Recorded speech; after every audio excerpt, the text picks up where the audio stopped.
वृन्दावनेश्वरी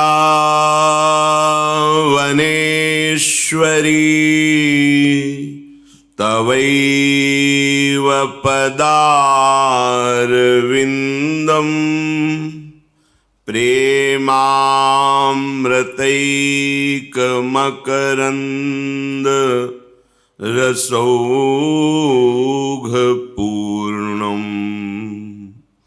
हृद्यर्पितं मधुपते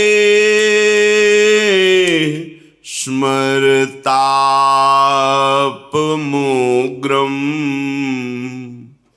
निर्वापयत्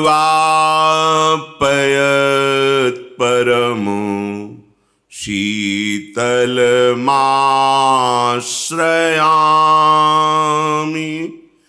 निर्वापयत्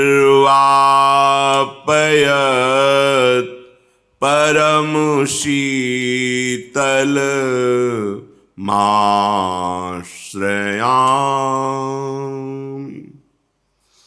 निर्वापयत् परमो शीतलमाश्रयामि।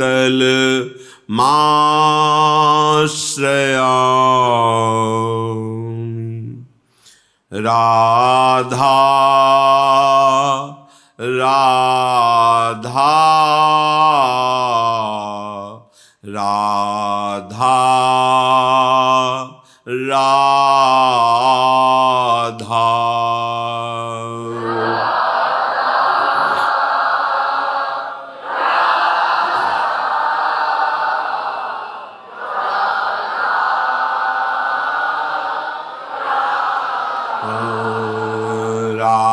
राधा राधा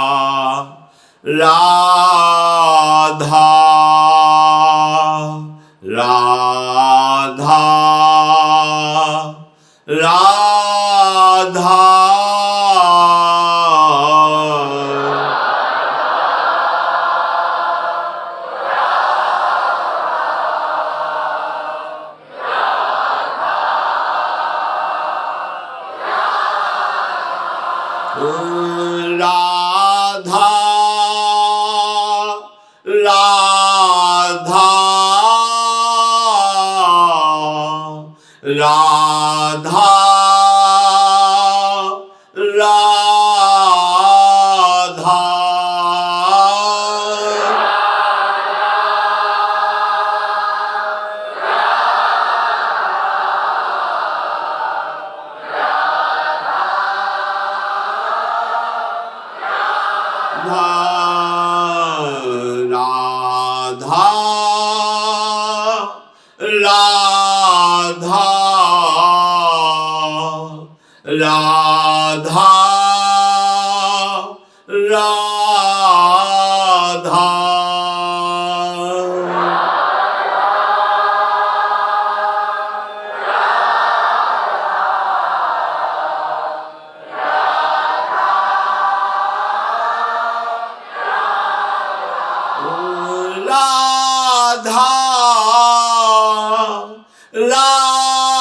राधा राधा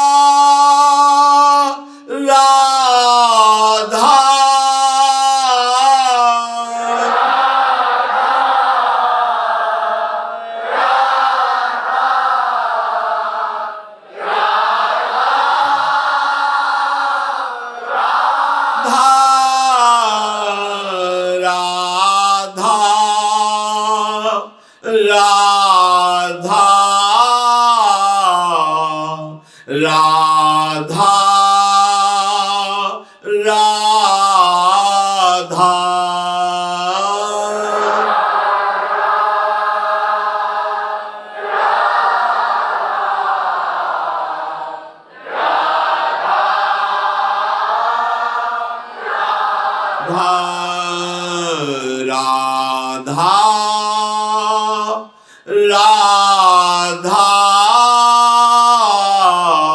राधा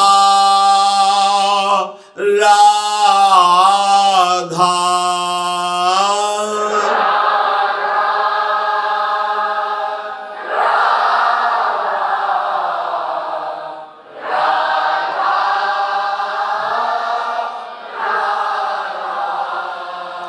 श्री राधा वल्लभ लाल की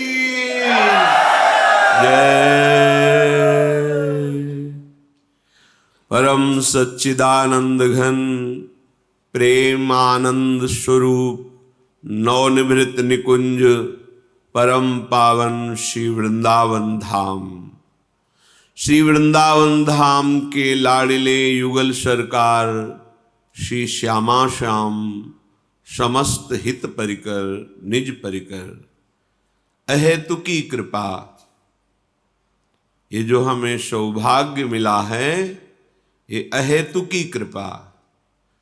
हमें कोई गुण नहीं, कोई साधना नहीं, हम इसके अधिकारी नहीं, जो हमें प्राप्त हुआ है। ये माथुर मंडल मथुरापुरी भगवान श्री कृष्ण का प्राकट्य स्थल है। मथुरा नित्य कृष्ण को बास, निस्दिन श्याम न छाड़त पास, तासु सकल लीला कही। श्री हरि की नित्य निरंतर प्रगट स्थिति मथुरा में वर्णन की गई है। फिर मथुरा मंडल से महामहिम ब्रज 84 कोश, ये तो भगवद विग्रह स्वरूप ही कहा गया है। शास्त्रों में बड़ी महिमा वर्णन की गई है मथुरापुरी की। अहो न जानन्ति नरा दुराशया पुरीं मदीयां परमां सनातनीं। सुरेंद्र नागेंद्र मुनीन्द्र संस्तुतां मनोरमां तां मथुरां सनातनीं। काश्यादयो यद्यपि सन्ति पुर्यस्, तासां तु मध्ये मथुरैव धन्या। यज्जन्म मौञ्जी व्रत मृत्युदाहैर्नृणां चतुर्धा विदधाति मुक्तिम्। अहो कितने आश्चर्य की बात है कि दूषित चित्त वाले मनुष्य मेरे इस मथुरापुरी के रहस्य को नहीं जानते। केवल माथुर मंडल में वास करने मात्र से मोक्ष की प्राप्ति हो जाती है। वर्णन है तासाम तु मध्ये मथुरैव धन्या। यद्यपि और भी वर्णन किया गया है कि काशी आदि में शरीर छूटे तो मुक्ति को प्राप्त होता है, परंतु सुरेंद्र नागेंद्र मुनीन्द्र बड़े बड़े ईश्वर कोटि के महापुरुष जिस मथुरापुरी की प्रशंसा करते हैं, धन्या परम धन्य है।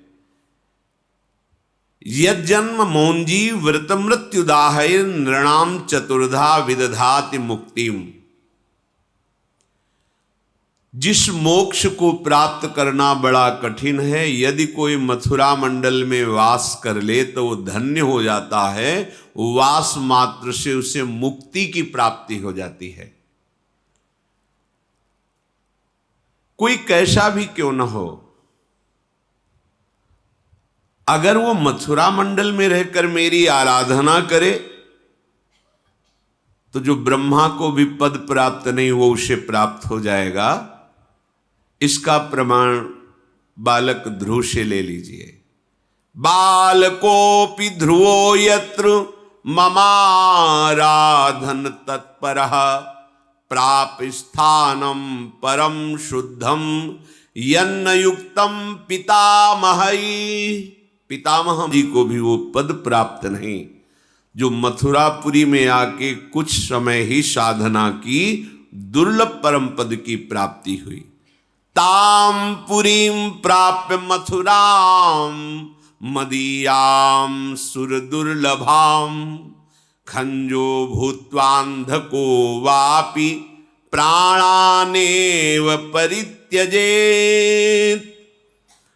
कितना भी कोई पापी हो, कैसा भी हो, लूला लंगड़ा अंधा, महत पाप करने वाला, इसका भाव ये कि कोई साधना नहीं कर सकता, पर वो मथुरापुरी में आके अपने शरीर को पूरा किया तो उसे मोक्ष प्राप्त हो जाएगा। लेकिन ब्रज 84 कोश भूमि में साक्षात श्री कृष्ण की गोद में वास कर रहा है। यहां मोक्ष शब्द की व्याख्या नहीं कहेंगे कि मोक्ष प्राप्त होता है, यहां प्रेम प्राप्त होता है जो मोक्ष को भी थुत्की कृत्य कर दे।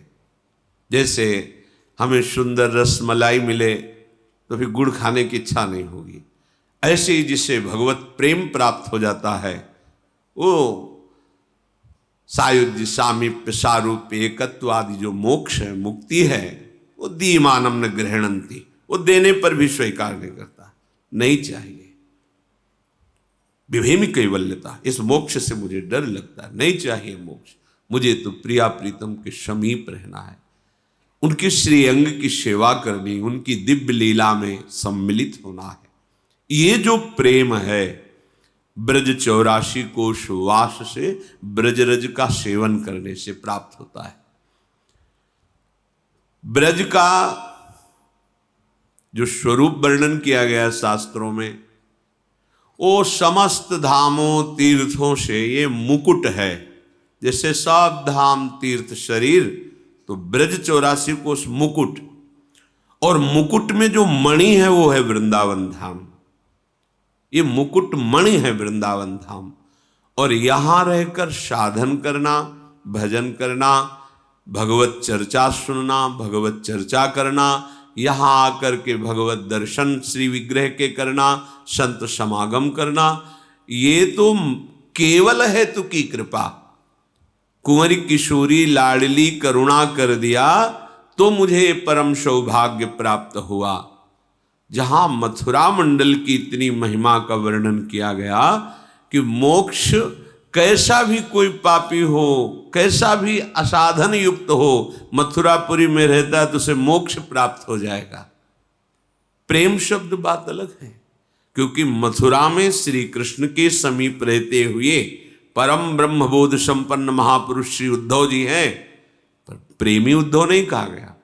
जब ब्रज में पधारे, वो गोपी जनों की चरण रज का सेवन किया, लौट पड़े इस रज में, ऐसा प्रेम प्रकट हुआ, लौट पड़े, मांगने लगे कि मुझे इस ब्रज की कोई लता औषधि घास कुछ भी बना दिया जाए, जिससे ये ब्रजरज उड़कर हमारे ऊपर नित्य पड़ेगी और हम परम पावन प्रेम को प्राप्त कर लेंगे। ब्रज का प्रेम अत्यंत दुर्लभ। जैसे लोगों की समझ में आता है कि धन मिले तो बात बने, प्रेम से हमारा क्या होगा, हमारी कामनाओं की पूर्ति हो तो बात बने। इतना मूढ़ता छाई है कि कुछ भी बता दो, न शास्त्र प्रमाणित है, ना किसी से हृदय से प्रमाणित है महापुरुष के, बस बता दो ऐसे धन मिलेगा, वो पागल बनकर के उसी में लग जाएगा। हम कह रहे हैं धन नहीं, धन सहित धनी प्राप्त हो जाएगा। महालक्ष्मी जिनके चरणों का सेवन करती हैं, वो जब तुम्हारे हृदय में होंगे, तुम्हारे प्रेम के अधीन होंगे, तो तुम्हारे लिए दुर्लभ क्या है। ये असत धन, असत भोग, असत पदवी कितने समय तक रहेगी। जब मृत्यु हमारे शरीर का ही अपहरण कर लेगी तो ये बाहरी चीजें क्या रहेंगी। और जब जगत को बनाने वाला हमारी मुट्ठी में है तो जगत क्या चीज है। वो एक पलक झपकते ही अनंत ब्रह्मांडों की रचना कर देता है। ये बात समझ में नहीं आती। बस प्रश्न यही बना रहता है, दुख कैसे निवृत्त हो, बोले धन से। तो धन कैसे मिले, चाहे जैसे मिले, अधर्म करना पड़े, पाप करना पड़े, हिंसा करनी, बस धन चाहिए, क्योंकि धन ही हमें सुखी कर सकता है। ये माया ने मूढ़ता पैदा कर दी है। धन से अगर सुखी होते तो ऐसा नहीं कि धनी नहीं है विश्व में, उनको खुद पता नहीं कितना धन है, लेकिन चित्त जलता रहता है, सदैव अशांति बनी रहती है। क्यों? क्योंकि जो धन चाहिए वो नहीं है, वो निर्धन है। कबीरा सब जग निर्धना, धनवंता नहीं कोई। धनवंता सोई जानिए, जिसके पास नाम रूपी धन है प्रभु का, वही धनी है। आप इस बात को अच्छे से समझ लीजिए कि जब आप प्रभु से विमुख होते हैं तो जितने शुभ विनायक अशुभ विनायक चाहे जो कुछ कर लो, वो तुम्हें सुखी नहीं रहने देंगे। न कोई ग्रह, न कोई नक्षत्र, न कोई विनायक, ये तुम्हें चैन से नहीं, क्योंकि ये सब भगवत पार्षद हैं, दंड विधान के लिए ये तैयार हैं। और यदि आप भगवान के सन्मुख हैं तो कोई विश्व में तुम्हें दुख नहीं दे सकता। ये बात समझ में नहीं आती सबकी। सबको ये समझ, कोई ऐसा जादू कर दो, कोई ऐसा आश्चर्यमय आशीर्वाद दे दो जिससे मैं धनी हो जाऊं, सुखी हो जाऊं। हम कह रहे हैं धनी प्रभु देखते नहीं हैं लक्ष्मी जी की तरफ, वो अपने भक्तों का चिंतन करते रहते हैं। लक्ष्मी जी चरण चापती हैं। वो जब प्रभु तुम्हारे हाथ में हो जाएंगे, हाथ में माने बस में, ये नाम वो वस्तु है कि प्रभु को, नामी को अधीन करा ले। सुमिर पवन सुत पावन नामू, अपने बस करी राखे रामू। अब आपको दुर्लभ क्या रह गया, क्या दुर्लभ रह गया, ये बात समझ में नहीं आती। क्योंकि हमें चाहिए धन, भगवान धन दे देंगे क्या, ऐसा लोगों को लगता। अरे वही है, वही सब रूपों में है, वही सर्वस्व प्रकट किए है, वही स्वामी है। ये बात समझ लो। तुम्हारे समस्त दुखों की निवृत्ति का एकमात्र उपाय भगवान का आश्रय लेकर नाम जप करना। यदि हमारे हृदय में ये 11 बातें उतर जाएं तो हम शरीर रहते हुए परमानंद में निमग्न हो जाएं, जिसे परम आनंद कहते हैं।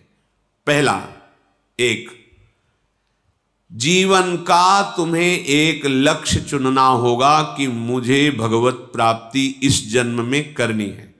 तुम्हें महासुखी, देखो 10-20 ग्राम सोना, किलो 2 किलो सोना, 10-50 किलो सोना एक तरफ रखा हो और पारसमणि एक तरफ रखी हो, तो मूढ़ आदमी क्या करेगा, वो सोचेगा इतनी बड़ी पारसमणि इसको ले क्या करेंगे, 50 किलो सोना ले लेते हैं। लेकिन वो ये नहीं जानता कि अगर पहाड़ का पहाड़ लोहा हो और ये छुआ दो तो सोना बन जाएगा।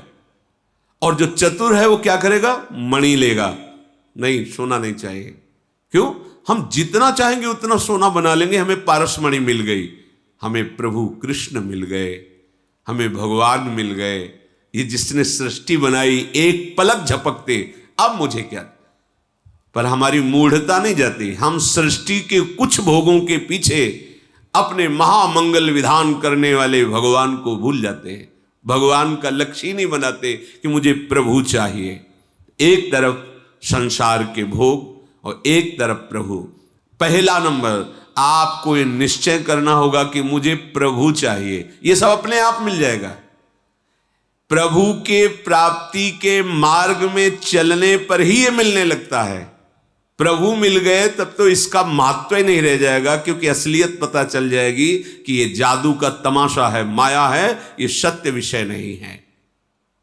आखिरी में बड़े बड़ों को पश्चाताप हुआ है। महान बलशाली विश्व विजेता सिकंदर जिधर जाता जय प्राप्त करके आता, ढेर सारे रत्न आभूषण सब विजय। महात्मा एक देखा सिकंदर आ रहा, नाचने लगे। नजदीक आया, क्यों नाच रहे हो? देखा कि आप जैसा बलशाली ऐश्वर्यवान आ रहा है, मेरी बात बन जाएगी। क्या चाहिए तुझे? चाहिए नहीं, हमारे कपड़े फट जाते हैं, पुराने हैं, तो एक सुई है, इसे तुम ले लो, और जब हमारा शरीर छूटे और आपका छूटे तो वहां हमें जरूरत पड़े सुई की, तो आप सुई ले आना। बोले कैसी बात करते हो मूढ़ता की, महात्मा होकर तुम्हें इतना ज्ञान नहीं कि शरीर छूटने के बाद सुई भी नहीं जाती। अच्छा, तो तुम्हें ये ज्ञान है? अगर ये ज्ञान है तो फिर क्यों हिंसा करते हो? क्यों लोगों को मार रहे हो? क्यों लूटपाट कर रहे हो? राज्य को आप विध्वंस कर रहे हैं अपने बल विक्रम से। मरने के बाद जब सुई भी नहीं जाती तो तू क्या ले जाएगा? ओहो, भूल हो गई। अपने निजी जनों को कहा, जब मेरा शरीर छूटे ऐसे हाथ कर देना कि सिकंदर खाली हाथ गया, कुछ भी हाथ में नहीं ले जा पाया। वास्तविक खाली हाथ वही है जो भगवान शिव विमुख है। हमको एक लक्ष्य बनाना चाहिए। पहला नंबर, मुझे भगवत प्राप्ति करनी है। पहले ऐसे सोचो, बस ये बात यहां तुम्हें नहीं सोचनी है।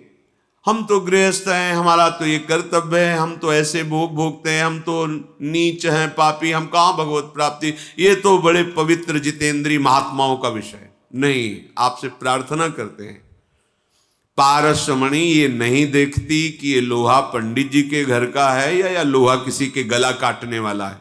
जहां छूती उसको सोना बना देती है। हमारे श्री भगवान का नाम ऐसा महामणि, ऐसा महामहिमा में घोर पापाचारी भी यदि राधा राधा राधा, तो जब एक प्राकृतिक मणि अपने प्रभाव से भेद ना देख करके उत्तम अधम का और उससे स्वरूप सोना बना देती है, अपनी महिमा प्रकाशित कर देती है, तो नाम फिर ये तो चिदानंद है। ये क्या देखेगा कि तुम पापी हो कि पुण्यात्मा हो, तुम्हें भगवत धाम प्रदान कर देगा। हमें अपनी तरफ नहीं देखना, हमें प्रभु के नाम की तरफ, उनकी महिमा की तरफ देखना है। तो पहला, मुझे इसी जन्म में भगवत प्राप्ति करनी है, ये तुम्हें सोचना है। क्या है भगवत प्राप्ति तुम नहीं जानते, बस सुन लिया कि मुझे भगवत प्राप्ति करनी है, आप इतना निश्चय कीजिए। दूसरा, आपकी बुद्धि का काम होता है सुख विचार करना। इस भोग में सुख है, इस भोग में सुख है। जब तक वो निश्चय नहीं करेगी, मन कोई कार्य नहीं कर सकता। ध्यान रखना, बुद्धि का निश्चय ही मन को संकल्पित, और संकल्प ही इंद्रियों का क्रियाओं में, भोगों में उतरना होता है। दूसरा नंबर, बुद्धि जब आपके किसी भोग का सुख में विचार करने लगे, उसी समय काटो। अगर इनमें सुख होता तो सब सुखी हो जाते। सुख तो श्री भगवान में है, क्योंकि पहला लक्ष्य बनाया भगवत प्राप्ति। तो जहां बुद्धि तुम्हें अधर्म के भोगों की तरफ सुख दिखावे कि अगर ये भोग मिल जाए तो मुझे सुख मिलेगा, तत्काल उस समय सत्संग की बात लाओ। अगर ये सुख होता तो अभी अनंत जन्मों तक हम ही भोगते रहे, सुखी हो जाते। लेकिन नहीं, सुख तो श्री भगवान के चरणों में है। चाहे जो कुछ करके देख लो। बड़े बड़े महापुरुषों का अनुभव, कागभूषुंड जी श्री गरुण जी महाराज से कहते, कोई ऐसी योनि नहीं जिसमें मैं जन्मा ना हो, कोई ऐसा कर्म नहीं जो मैंने किया ना हो, कोई ऐसा भोग नहीं जो भोगा ना हो, कोई ऐसा पद नहीं जिस पर मैं बैठा ना हो, लेकिन आज जो मैं राम भजन करके सुखी हो रहा हूं, अब तक ऐसा कभी कहीं सुख नहीं मिला। सुखी न भयों आज की नहीं, सकल कर्म करी थके गुसाई। एक विशेष परमानंद, एक विशेष प्रसन्नता केवल भगवत प्राप्ति करने के निश्चय में आने लगती है। जहां निश्चय हुआ, पूर्व के जितने पाप है थर्रा उठते हैं कि अब भस्म हो जाऊंगा। निश्चय तो बुद्धि का काम है, निश्चय करना। ये तुम्हें धोखा देगी, ये भोग भोग लेते हैं, ये अमुक अमुक। उसी समय तुम्हें सत्संग के वाक्यों से उसे काटना है। शास्त्र असत चिंतन को काटने के लिए शस्त्र है। नहीं, हमने सत्संग में सुना है, शास्त्रों में पढ़ा है। महाराज ययाति अपने पुत्र की 1000 वर्ष की आयु को भोगा, पुत्र की भी, पर कोई सुख का अनुभव नहीं हुआ। तो उन्होंने निर्णय किया कि अजितेंद्रीय पुरुष को यदि विश्व के सब जौ धान सुख भोग शरीर मिल जाए तो भी उसे तृप्ति नहीं हो सकती। इन वाक्यों से हम अपनी बुद्धि की असत भोग निश्चयात्मक भाव को काट दे। नहीं, सुख तो प्रभु में है, भले अभी नहीं मिला लेकिन है प्रभु में। संतों से सुना है, शास्त्रों में, और प्रमाण है कि सब भोग ही भोग रहे, पर सब अशांत हैं, क्लेशित हैं, दुखी हैं, विषाद युक्त हैं। जो विषाद रहित है वो तो भगवान का भजन करने वाला, जो सच्चाई से भजन में चलता है, उसका हृदय प्रफुल्लित रहता है। तीसरा, मन का काम है मनन करना। ऐसा कर ले तो सुखी हो जाएंगे। बुद्धि से निश्चय और मन संकल्प विकल्प करता है। बस भगवान ने आदेश किया है, मय्येव मन आधत्स्व मयि बुद्धिम निवेशय परमानंद में डूब जाओगे। सावई मनः कृष्ण पदारविंदयो, बार बार मन के संकल्प को विवेक के द्वारा काटिए। नहीं नहीं नहीं भोगना हमें। जो असत अधर्म आचरण से भोग मिलते नहीं भोगना। जो धर्मयुक्त भोग हैं वो भगवत समर्पित करके भोगना, वो तुम्हारे जीवन में मंगलदायक होगा। लेकिन जिसे निषेध किया गया है अधर्म युक्त भोग भोगना, वो तुम्हारा पतन कर देंगे, तुम्हारा नाश कर देंगे। अये मन, अब तक तूने जो कहा मैंने किया, उसका परिणाम देखा, दुर्गति। अब तुम्हें वही करना होगा जो हमने गुरुजनों से सुना है, शास्त्र से सुना है। अब तेरी मनमानी नहीं चलेगी। मन को रोकना सीखो, मन से अलग होना सीखो। तुम मन नहीं हो। जो मन मांग रहा है वो तुम्हारी मांग नहीं है। बस इतना अगर तुम्हारे दिमाग में बैठ गया ना, तो तुम इस मन को परास्त कर दोगे। पर होता क्या है, हम मन में अब हमारा मन नहीं लगता, अब हमें वो चाहिए, हमें चाहिए। अब तुम्हें कोई नहीं बचा सकता। हाँ, मन मांग रहा है दुष्ट, तू धर्म विरुद्ध भोग मांग रहा, कभी नहीं दूंगा, चाहे जितना जला ले मुझे, नहीं दूंगा। ठीक हो जाएगा, उसी समय शांत होने लगेगा। पर हमारी दुर्दशा है, हम मन को अलग न मान करके अपना स्वरूप मान लेते हैं, अपनी मांग मान लेते हैं, और उसके संकल्प में सहयोग करके हम पतित हो जाते हैं भोगों में, जिनका निषेध किया गया है उसमें हम सुख खोजने लगते हैं। चौथा, इंद्रियां। ये जो इंद्रियां हैं, देखना, सुनना, स्पर्श करना, सूंघना, स्वाद लेना, ज्ञानेंद्रियां और कर्मेंद्रियां, इनके द्वारा जितनी चेष्टा हो वो धर्मयुक्त हो और भगवत समर्पित हो। जैसे कोई बहुत सुंदर दिखाई दिया, हाँ, इसमें सुंदरता हमारे श्री कृष्ण की है। अगर श्री कृष्ण इसके हृदय से अंतर्धान हो जाए तो अभी ये मर जाएगा, अभी इसके शरीर को जलाना पड़े। ये जो कुछ अच्छा लग रहा है वो प्रभु अंदर है, इसलिए अच्छा लग रहा है। कहीं भी प्रकृति में कहीं भी कुछ भी अच्छा लग रहा है तो परमात्म तत्व है, इसलिए अच्छा लग रहा है। कोई भी भोग, कोई भी वस्तु, कुछ भी जो देखना सुनना, हाँ ये बहुत अच्छा गा लेता है क्योंकि भगवान इसके हृदय में बैठे। ये बहुत विद्वान है क्योंकि भगवान हृदय में बैठे। हमें हर समय हर इंद्रिय की चेष्टा को भगवत भाव में बदलना है।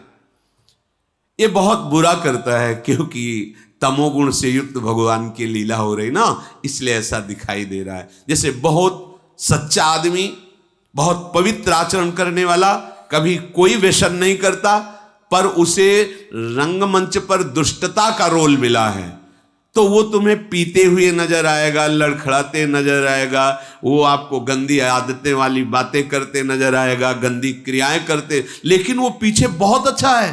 कभी एक बूंद शराब नहीं पी, कभी किसी को दुख नहीं दिया, पर वो स्वांग में उतने समय के लिए उसको ऐसा रोल मिला है। ऐसे ही मेरा परब्रह्म परमात्म तत्व तमोगुण का रोल कर रहा है, रजोगुण का रोल कर रहा है। विवेक के द्वारा तत्काल, चाहे बाहर हमें बुरा दिखाई दे या बाहर अच्छा दिखाई दे, दोनों में भगवत भाव तत्काल लगाना है, बिल्कुल आनंदमय हो जाओगे। पर ये वही कर सकता है जो सत्संगी है और नाम जप करता है। पांचवा, जीवन में तुम्हारे पास जो कुछ भी है, समय सबसे बड़ा धन है, जिसकी आप लोग किसी भी तरह से महत्व बुद्धि नहीं रखते।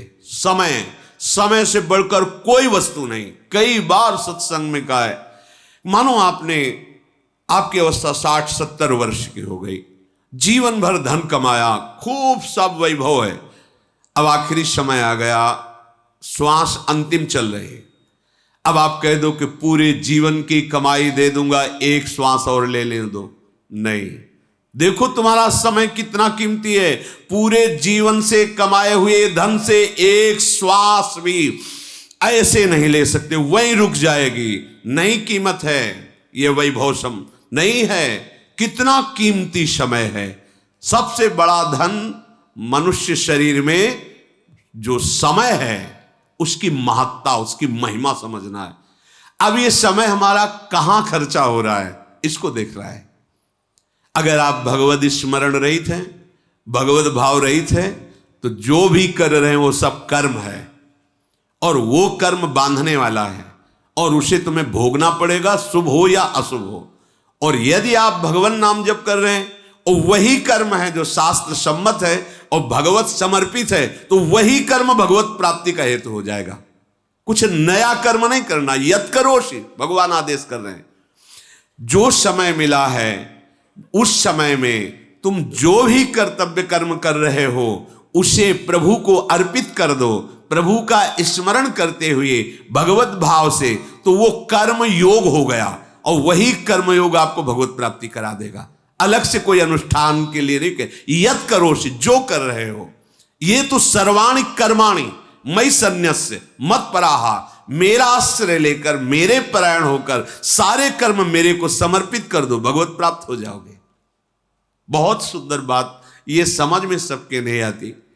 भगवान कह रहे ये तो सर्वाणि कर्माणि मयि सन्न्यस्य मत पराहा अनन्ये नैव योगेन माम ध्यायन्तु उपास तेषामहं समुद्धरता मृत्यु संसार सागरात, उसे मैं इस भयावह संसार समुद्र से स्वयं पार कर देता हूं।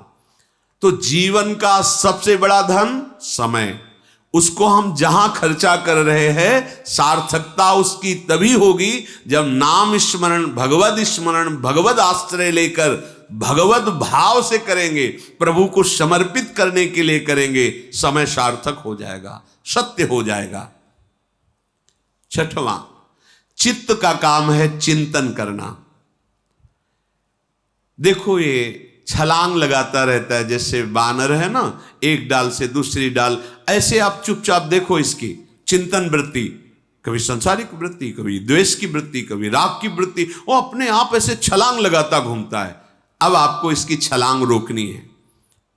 योग में चित्त वृत्ति का निरोध करके परमात्मा आत्म स्वरूप में स्थित करते हैं, और भक्ति में मुरारी पादार्पित चित्त वृत्ति, एक एक वृत्ति हमें प्रभु के चरणों में समर्पित करनी है। चित्त चिंतन कर, बार बार हटाओ चिंतन, संसार में जो जा रहा है बार बार प्रभु में लगाओ, या जहां चिंतन जा रहा है वही प्रभु का भाव कर लो। जब सृष्टि नहीं थी तब प्रभु थे, जब सृष्टि नहीं रहेगी तो प्रभु रहेंगे, तो बीच में जो कुछ बना हुआ है सब प्रभु हैं। जहां पदार्थ, वस्तु, व्यक्ति, स्थान का चिंतन होने लगे उसमें इसके हृदय में भी श्री कृष्ण है, ये श्री कृष्ण ही बने हुए, भजन हो गया, अनन्य भजन हो गया। चित्त का काम है चिंतन करना, और सदैव तुम्हारा चिंतन प्रभु से जुड़ा रहे। सातवां, आसक्ति, जिसे हम लौकिक भाव में प्रेम कहते हैं, वो प्रेम नहीं होता। जो शरीर को लेकर, स्वसुख भोग वासना को लेकर होता है उसे प्रेम नहीं कहते, उसे आसक्ति कहते हैं, काम कहते हैं, राग कहते हैं, मोह कहते हैं। और वही जब सच्चिदानंद प्रभु की तरफ मुड़ता है तो उसे अनुराग कहते हैं, प्रेम कहते हैं। हम लोग जो प्रेम का भाव समझे हैं वो स्वार्थ से युक्त होकर प्रेम के बाना पहन करके काम ही नाटक कर रहा है। हम किसी से भी लगाव करते हैं तो अपनी कामना की पूर्ति के लिए करते हैं, उसको सुख देने के लिए नहीं करते। देख लीजिए, अगर उसको सुख देने के लिए है तो अधर्म आचरण हो ही नहीं सकता, क्योंकि अधर्म आचरण से ना उसको सुख मिलेगा ना आपको सुख मिलेगा। धर्म ही है जो सुख पहुंचाता है। यह स्वसुख वांछा ही हमें आसक्ति में फंसा देती है। अब ये नशा नहीं छूट रहा क्योंकि हमें उससे सुख का भाव बन गया। इस शरीर का आसक्ति नहीं छूट रही क्योंकि हमने समझ लिया है कि इसमें सुख है। ये अमुक अमुक अमुक, जहां भी जगत में आपकी आसक्ति है वो सुख भोगने की लालसा से हुई है, और वहां सुख है नहीं, सुख है श्री भगवान में। तो क्या करें? अपनी आसक्ति को धीरे से छुड़ावें। जल्दी से क्यों नहीं? क्योंकि फिर आप ऊब जाएंगे। ये आसक्ति का भाव यही है कि ये तो आसक्ति है, कहीं भी आ सकती, किसी से भी आ सकती है, लेकिन जा नहीं सकती, आ सकती है। और आसक्ति चलने की गति न रहने दे, उसको कहते हैं अमुक व्यसन के। ये आसक्ति दुर्गति का प्रधान कारण ये आसक्ति बन जाती है, और सदगति का प्रधान कारण यही आसक्ति बन जाती है। भगवान कपिल देव जी माता देवहूति से कहते हैं, हे मां, ये जो संसार के शरीर वस्तु आदि में आसक्ति है, यही आसक्ति यदि संत महात्माओं से, भगवत प्रेमी जनों से हो जाए तो मोक्ष का खुला हुआ द्वार है। अर्थात यही आसक्ति उसको मोक्ष पदवी पे पहुंचा देती है और यही आसक्ति उसकी दुर्गति कर देती है। 8वां, राग द्वेष। अर्थात जो अच्छा लगा उससे राग हो जाता है, जो बुरा लगा उससे द्वेष हो जाता है। जो हमारे अनुकूल हुआ वस्तु, व्यक्ति, स्थान, उससे राग हो जाता है। जो प्रतिकूल हुआ उससे द्वेष हो जाता है। यही राग द्वेष हमें बांधे हुए है। राग द्वेष दोनों खोइए तब खोजी पद निर्वाण। कोई गुरु कृपा पात्र ही अंदर की वृत्ति को पहचान पाता है कि इस समय रागात्मक चिंतन चल रहा है या द्वेषात्मक चिंतन चल रहा है या भगवत चिंतन चल रहा है, ये देखना है। सदैव हमारी वृत्तियां ये दो तार में घूमती रहती। जैसे बिजली आती है ना, तो एक गरम एक ठंडा। ठंडा अनुकूल राग, गरम प्रतिकूल जलाने वाला। इन्हीं दोनों में हमारी जीवनी शक्ति विचर रही है। देख लो, कोई रागात्मक चिंतन, कोई द्वेषात्मक चिंतन। अगर राग द्वेष का कनेक्शन कट जाए तो अभी आप आनंद में डूब जाएंगे, क्योंकि आपका स्वरूप ही है सुख राशि, चेतन अमल सहज सुख राशि। आपको कोई निर्मल करने की जरूरत नहीं है, आप कभी मलिन हुए ही नहीं। चेतन अमल, अमल कोई मल आपको छू नहीं सकता। आप चैतन्य घन हैं, मल जड़ शरीर के द्वारा किए हुए कर्म है, वासनाओं के द्वारा भोगे हुए अधर्मयुक्त विषय है। आपका स्वरूप कभी मलिन नहीं हुआ, ये आपको अनुभव में आ जाएगा। तो कैसे हुआ? अमल सहज सुख राशि। सहज सुख, बिना किसी साधना, बिना किसी क्रिया के जो सुख का स्फुरण होता है उसे सहज सुख कहते हैं। जो सहज सुख है वही श्री जी बरसाती, इसलिए उन्हीं का नाम बरसाने वाली। बरसंत में वो सहजाद्भुत सौख्य धाराम, श्री राधिका चरण रेणु महामिश्मरामी। इसलिए आंतरिक चिंतन को राग द्वेष से बचाइए, राग द्वेष के कनेक्शन को काटिए। कैसे काट सकते हैं? उनमें प्रभु विराजमान है, इस भावना से। ना किसी से नफरत द्वेष और ना किसी से आसक्ति राग। 9वां, परिस्थिति में सम रहना। चाहे जितनी भी, ऐसा होता है बड़े बड़ों के जीवन में आता है, कभी बहुत आनंद के अवसर आते हैं, कभी बड़े दुख के अवसर आते हैं, कभी बड़ी विपत्तियां आती तो कभी संपत्तियों का अंबार लग जाता है। उपासक को संपत्ति अनुकूलता आने पर, सम्मान मिलने पर हर्ष नहीं होना चाहिए, और विपत्ति सब लुट जाने पर शोक नहीं होना चाहिए। ऐसा कैसे हो सकता है? ऐसा इसलिए हो सकता है कि उसने महान धन को प्राप्त कर लिया, वो श्री भगवान का नाम, राधा राधा राधा। ये संपत्ति आई, श्री जी का दुलार है, राधा राधा, सब छिन गया। तो क्या परेशानी, श्री जी है ना, अनंत ब्रह्मांडों के स्वामी, जिनके अधीन वो हमारी श्री जी हैं। ये क्या संपत्ति, वो एक सेकंड में ऐसी व्यवस्था कर देंगी जो हम सोच नहीं सकते। क्या विषाद होगा, क्या शोक होगा? अपने हृदय में प्रत्येक परिस्थिति में समान भाव रखना। ना तो बहुत गर्वीली वृत्ति आ जाना कि बहुत अब धन आ रहा है, लोग बहुत, वो सब तुम्हारे पतन का कारण हो जाए। अब तो कोई पूछता नहीं, सब जा रहा है, अब क्या होगा? अब बहुत मंगल होगा, क्योंकि मेरे प्रभु मेरे साथ हैं। परिस्थिति में जो हर्ष और विषाद को प्राप्त होना है, ये हमारी कमजोरी है, अज्ञान है, मूढ़ता है। 10वां, इतना सब होने पर भी तुम्हारे जीवन में विनम्रता होनी चाहिए, अहंकार रहित जीवन होना चाहिए, नम्र जीवन, शीलवान। आपका व्यवहार होना चाहिए हंस बोले बहुमान दे, तरुषम सहनशीलता होए, परम उदार कहे सब कोई, सोच न मन कबहू करे। कोई भी कैसा तुम्हारे साथ व्यवहार करे, आपकी मुस्कुराहट में फर्क नहीं पड़ना। राधे राधे राधा राधा। हमारा स्वभाव जितना विनम्र, जितना दैन्य, जितना प्रेममय होगा, उतनी ही हमारी साधना सफल हुई है। जीवन का सदा विनम्र में रहना, संयम पूर्ण रहना, सदाचार पूर्ण रहना, ये साधना का फल है। जीवन में साधना हुई है, इसका परिचय है विनम्रता। दैन्यता, प्रेम, सबसे सब जीवन सो प्रीति, पर रीति निभाता अपनी। रीति क्या है? आपसे कुछ नहीं चाहिए, सबसे प्रेम का बर्ताव है, आप सुखी रहें, आप आनंदित रहें। अगर वो नाटक है, प्रेम दिखाकर कुछ लेना, बात अलग हो गई, लेकिन स्वाभाविक प्रेम, कुछ चाह नहीं।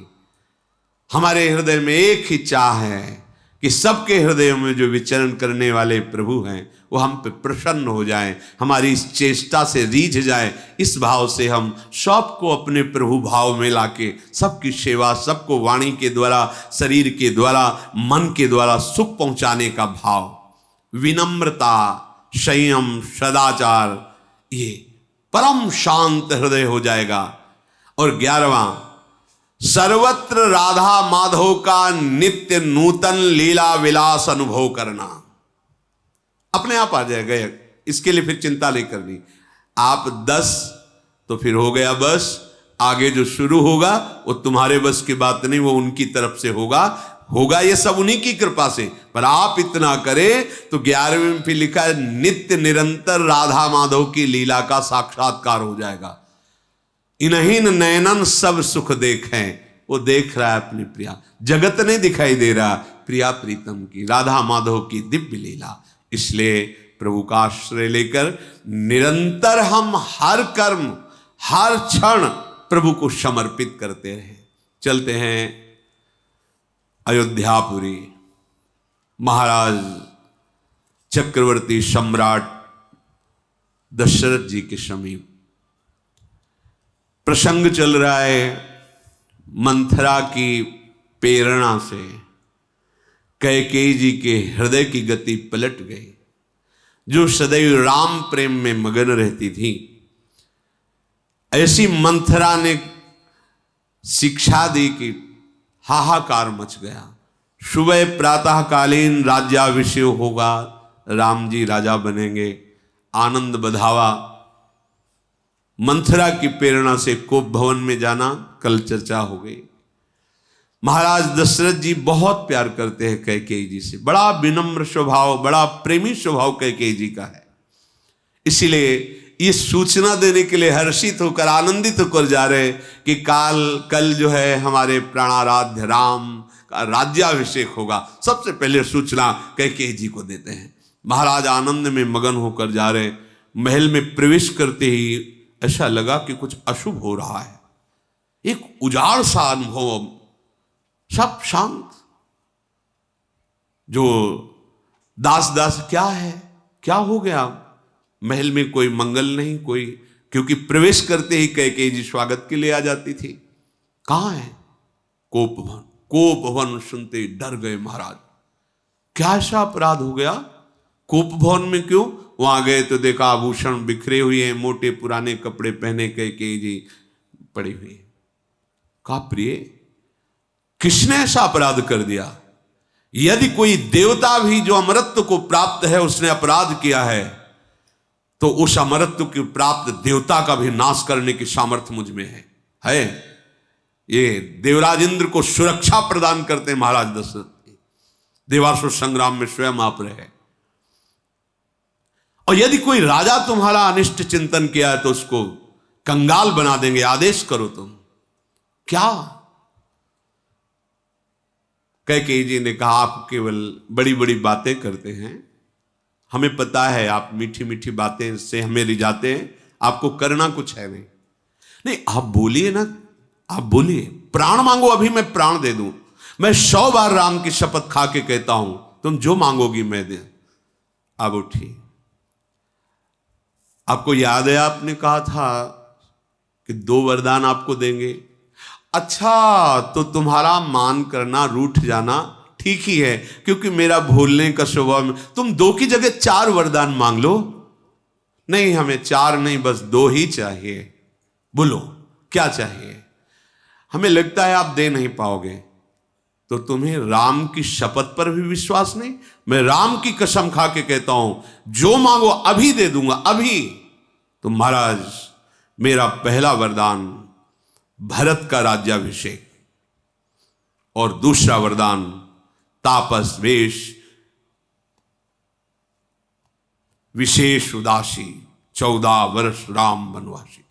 राम को 14 वर्ष का उदासीन स्वरूप धारण करके तपस्वी वेश में वनवास करना। महाराज तो एकदम व्याकुल, ये क्या मांग लिया? ये तुम कहीं दिल लगी तो नहीं कर रहे हो, विनोद तो नहीं कर रहे हो? मेरा राम तो शत्रुओं को भी प्रिय है, फिर ऐसा कौन सा अपराध राम ने कर दिया जिसके लिए तूने ऐसी कठोर बात मांग ली? मैं तुम्हारे हाथ जोड़ता हूं, तुम एक बार कह दो कि मैंने मजाक किया है। उनका महाराज कह रही थी आप दे नहीं पाओगे। मांग लो मांग लो मांग लो। तो तुम क्या समझते हो हम तुमसे चबेना मांग लेंगी? वरदान में चबेना मांग लेंगी? किसके बल पर बोल रहे थे? सत्य प्रतिज्ञ रघुवंशी होते हैं, सुनते चली आई हैं, और मैं खरीद के आई हूं क्या? ब्याह के लाए हो तो क्या मेरा पुत्र भरत अधिकारी नहीं हो सकता? दशरथ जी ने कहा सुबह होते ही भरत जी को मैं राज्याभिषेक, पर मेरे राम को वनवास की बात तूने क्यों मांग ली? क्या अपराध किया राम ने? तो तुम ऐसे ही कह रहे थे ना, देना देना। देखी व्याधि असाधन नृप, पर्यु धरनी धुनि मात, कहत परम आरत बचन, राम राम रघुनाथ। दशरथ जी ने जान लिया कि ये ऐसा रोग पैदा हुआ, अब मेरी मृत्यु होगी, क्योंकि मैं राम के बिना जी नहीं सकता। राम राम रघुनाथ मूर्छित हो गए। फिर कैकेयी जी देखा कि महाराज का शरीर शिथिल व्याकुल, जैसे कोई कल्प वृक्ष को उखाड़ के फेंक दे, ऐसे महाराज तड़प रहे हैं। कैकेयी जी कठोर वचन बोली मानो जहर भरे हुए हो। हम समझ रही थी ऐसा ही करना था आपको ये दिखावा, तो मांग मांग किसके बल पर आप बोल रहे थे? महाराज गाल फुलाना और हंसना एक साथ नहीं हो सकता। दुई की हुई एक समय भुआला, हंसब ठठाई फुलो गाला। या तो गाल फुला लो या ठठाकर हंस लो। अर्थात दानी कहलाना, सत्य प्रतिज्ञ कहलाना, और फिर पीछे इस तरह का व्यवहार करना, ये एक साथ नहीं हो सकता। या तो प्रतिज्ञा छोड़िए और जगत में उपहास के पात्र बनिए कि रघुवंशी सत्य प्रतिज्ञ नहीं है। अरे सत्य के लिए तो शरीर, स्त्री, पुत्र, धन, वैभव तिनके के बराबर छोड़ दिया जाता है। ये स्त्री की भांति ये आंसू बहाना, रोना, ये सब कैकेयी ऐसे मर्म वेदी वचन। महाराज ने कहा आप कुछ बोल तो कुछ भी बोल, तेरा दोष नहीं है। मैं समझ गया हूं तेरे ऊपर वो पिशाच लगा है जो मुझे मार डालेगा, क्योंकि अब तू समझाने से भी समझ नहीं रही। मुझे पक्का पता है कि भरत को राजपद नहीं चाहिए, क्योंकि वो राम प्रेमी हैं। ये मेरा ही कोई प्रारब्ध आया है जो तेरी बुद्धि में बैठ करके मुझे भोग भोगवा रहा है। पर एक बात सुन ले, तेरी उजाड़ी हुई अयोध्या फिर बसेगी, राम ही राजा होंगे और भरत उनके सेवक बनेंगे। पर तू ये समझ, तेरा कलंक और मैं नहीं रहूं। ये जो तेरा कलंक है ना, ये बढ़ता चला जाएगा, पर मैं नहीं रहूंगा। नहीं तुझे बताता कि देख तेरे किए हुए का परिणाम क्या है। अभी हमारे सामने से तू चली जा। कैकेयी जी वैसे ही खड़ी है। फिर महाराज बदले, तेरे हाथ जोड़ता हूं, एक बार तू फिर कह दे कि मैं केवल परीक्षा के लिए आपसे ऐसा कह रही थी, अभी मेरे प्राण संचलित हो जाएंगे। हाथ जोड़कर करोड़ों प्रकार से विनय करते हुए महाराज समझा रहे हैं। कैकेयी जी में कोई फर्क नहीं पड़ रहा। महाराज बार बार राम राम रट बिकल भुआलू, जनु बिनु पंख बिहंग बिहालू, हा राम ऐसा भूमि में पड़े हुए विकल, जैसे किसी पंछी के पंख काट दिए गए हो और वो विकल हो गया हो। दशरथ जी भगवान सूर्य को मना रहे हैं कि आप सुबह मत करना, आप हमारे वंश के पुरखा हो, रघुवंश सूर्यवंश है। हे भगवान भुवन भास्कर, तुम प्रगट ही मत होना, सुबह मत होने पावे, रात ही बनी रहे, क्योंकि सुबह होते ही जो राज्य तिलक का समय था, वनवास का, इसने वरदान में, और राम सुनेंगे तो रुकेंगे नहीं, सुबह ही ना हो। विलाप करके महाराज रुदन कर रहे हैं और राजद्वार पर वीणा, बांसुरी, मृदंग, शंख ध्वनि, नगाड़े की ध्वनि हो रही, क्योंकि प्रातःकालीन राज्याभिषेक है प्रभु श्री राम का।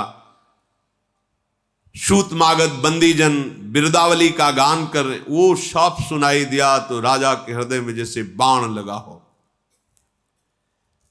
कोई भी मंगल साज अच्छा नहीं लग रहा। राजमंत्री, राज सैनिकों की भीड़ है, महाराज की जय हो, सब विचार कर रहे कि सूर्य उदय होने को हुआ, अवधपति महाराज दशरथ अभी तक बाहर नहीं आए, आज तक ऐसा कभी नहीं हुआ, क्योंकि रात्रि के पिछले पहर में ही महाराज जग करके अपनी दिनचर्या करते हैं। फिर आज तो राम जी का राज्याभिषेक था, आज ऐसे कैसे हो सकता है कि महाराज इतना विलंब कर दिए। महाराज के बिल्कुल हृदयस्थ मंत्री हैं सुमंत्र जी, सब ने प्रार्थना की आप तत्काल महल में जाइए, जी घबरा रहा है, ऐसा लग रहा है कुछ अमंगल हो गया है। सुमंत्र जी जैसे ही प्रवेश किए तो ऐसा लग रहा है महल काट खाएगा, एक एक कदम भययुक्त पड़ रहा है। देखा कि विषाद ने डेरा डाल दिया, कहीं कोई शुभ सूचना नहीं मिल रही। जिससे पूछते हैं वो सर झुकाकर आंसू बहा देता है, दास दासियां। सुमंत्र जी का हृदय दहल, कुछ तो हुआ है। सेवकों ने इशारा किया है कोप भवन की तरफ, अब तो और होश, अब यहां क्या हुआ, महाराज तो राम का राज्याभिषेक करने वाले अभी हैं। यहां देखा तो कैकेयी सिंघनी की भांति जैसे अपने शिकार को अधमरा करके छोड़ दे फिर सिंघनी देखे, ऐसे कैकेयी जी देख रहे, महाराज तड़प रहे। जय जयकार हो ध्यान ऋष महाराज की। ये क्या, ये मैं क्या देख रहा हूं प्रभु, आप ऐसे जमीन पे पड़े, ऐसे असहाय पुरुष की तरह, क्या है। महाराज तो कुछ बोल ही नहीं पा रहे। कैकेयी जी ने कहा महाराज को रात भर नींद नहीं आई है, अब क्या कारण है वो तो जगदीश्वर जाने, बस इनके मुख से यही सुन रही हूं, राम राम हा राम राम राम। अब इसका क्या भेद है तो महाराज ही जाने।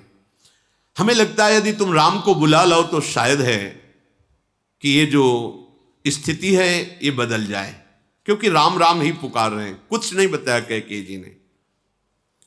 सुमंत्र जी तत्काल नमन, क्योंकि जो महाराज का आदेश वही महारानी का आदेश, तुरंत सर नवाया और रास्ते में सोच रहे कोई तो कुचाल कैकेयी जी ने की है। महाराज की ऐसी दशा तो हमने जीवन में कभी नहीं देखी। बहुत व्याकुल हैं, व्याकुलता पूर्वक विचार करें कि क्या होगा अगर हम राम को लिवा के लाए, कुछ तो है, क्या है। इतने महान मंत्री वहां तक सोच ही नहीं पा रहे कि कहीं राम को कोई 14 वर्ष के वनवास की बात हो सकती है। धीरज धरकर बाहर निकले तो सब मंत्री, सैनिक, नगर के सूतमागध, बंदीजन, सब, क्या हुआ महाराज, महाराज क्यों नहीं आ रहे। सबको धैर्य, अभी सब शांत रहो, शांत रहो। अलग अलग महल थे, श्रीराम जी का अलग, लखन जी का अलग, भरत जी का अलग, शत्रुघ्न जी का अलग, कौशल्या जी का अलग, सुमित्रा जी का अलग, कैकेयी जी का अलग। महाराज दशरथ चक्रवर्ती सम्राट हैं। भगवान श्री राम ने देखा कि पिता के समान बंदनी सुमंत्र जी आ रहे, तत्काल बाहर निकल करके प्रणाम मुद्रा में आइए, तो उनका आने का समय नहीं है। महाराज आपके श्रीमुख के दर्शन करना चाहते हैं, आप तत्काल पधारिए। बिना किसी राज लिबास के, क्योंकि सुबह अभी राज्याभिषेक होना है तो वहां तो अलग सादी पोशाक में, पीछे अकेले प्रभु, आगे सुमंत्र जी। जो देखता है घबरा जाता है कि नहीं नहीं कुछ तो गड़बड़ हो गया। ऐसा नहीं हो सकता था कि आज हमारे प्रभु ऐसे जाते। वो तो छत्र आदि जय जयकार करते हुए, वेद ध्वनि होते हुए, जो राज्याभिषेक की जैसी प्रणाली होती है राजाओं की, ये तो साधारण लिबास में जा रहे हैं। सारी प्रजा के ओठ सूख रहे हैं क्योंकि प्राणों से भी अधिक प्रिय श्री राम है। जहां ऐसा लग रहा है मणि के बिना जैसे सांप व्याकुल, ऐसी पूरी प्रजा व्याकुल। क्या हो गया? पर कोई कुछ बता नहीं रहा। प्रभु ने जाके देखा महाराज की ये दशा, और कैकेयी मां की तरफ देखा तो जैसे सिंघनी क्रोध से देख रही शिकार की तरफ, ऐसे दशरथ जी की तरफ महाराज दशरथ की मानो अंतिम घड़ियां चल रही हूं, ऐसी स्थिति है। कोमल स्वभाव करुणामय प्रभु, पहली बार ये दृश्य देखा है, दुख का पहली बार दृश्य देखा है। ना कभी दुख सुना था, ना कभी दुख देखा था, पहली बार देखा। माता को प्रणाम किया और हाथ जोड़कर कहा, माता, पिताजी का ऐसा स्वरूप मैंने कभी नहीं देखा। क्या दुख है? आप तत्काल आदेश कीजिए। पिता को ऐसे दुख में देख करके मैं व्याकुल हो रहा हूं। कैकेयी जी ने कहा कि राम, क्या दुख है राजा को, ये तो राजा ही जाने, पर मुझे ऐसा लग रहा है वो तुम्हें बहुत प्यार करते हैं। और इन्होंने कभी हमसे कहा था कि 2 वरदान मांग लेना। आज मुझे मांगने की इच्छा हुई, मैंने मांगा, इसलिए इनकी ये दशा हो गई। क्या वरदान? भरत को राज तिलक और तुम्हें 14 वर्ष का वनवास। माता, ये तो हमारा सौभाग्य है कि पिता के द्वारा दिए हुए वरदान की मैं अक्षरशः पालन करूं, और मेरा प्राण प्रिय भरत राजा होगा। इससे बड़ा खुशी का हमारे लिए कौन सा अवसर हो सकता? भगवान है, भगवान। देखो, ये तो मेरा इसमें तो पिताजी को आनंदित होना चाहिए। अब जो भी हो, तुम इनकी आज्ञा सिरोधार्य करो। बेधड़क ऐसी कड़वी बाणी, मानो कठोरता ही मूर्तिमान होकर के खड़ी हो। महाराज दशरथ के कान में तो शब्द पड़ ही रहे हैं। ऐसा लग रहा तक तक करके हृदय में बाण कैकेयी मार रही है। सूर्य कुल के सूर्य, स्वाभाविक ही आनंद निधान भगवान श्री राम प्रसन्न होकर के कह रहे हैं, माता, आज मैं बड़भागी हुआ। पिता की आज्ञा से मुझे वनवास होगा और मेरे प्राण प्रिय भरत का राज्याभिषेक। मैं इतना सुखी हुआ, मैं तुम्हें कैसे बताऊं। हे जननी, संसार में कोई मेरे समान बड़भागी इस समय नहीं होगा, क्योंकि पिता की आज्ञा का पालन करने का सौभाग्य मिला।